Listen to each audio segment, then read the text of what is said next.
Hello guys, welcome to my channel. Today we are going to see how to determine if the trim is enabled or disabled on your Windows 10 or Windows 11 computer. I show you guys how to do that. You just need to go to search menu and type cmd, click run as administrator and select yes guys. Now you just need to check my video description for this command used in my video. Copy and paste it, right click on the bar and select edit and select paste it, press enter.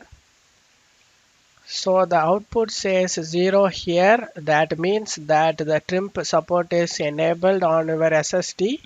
If the output is set to 1, it means the trim is currently disabled on your computer. I hope this video helped you guys. If the video helped you, don't forget to leave a like guys. You can also subscribe me and support me guys. Thank you.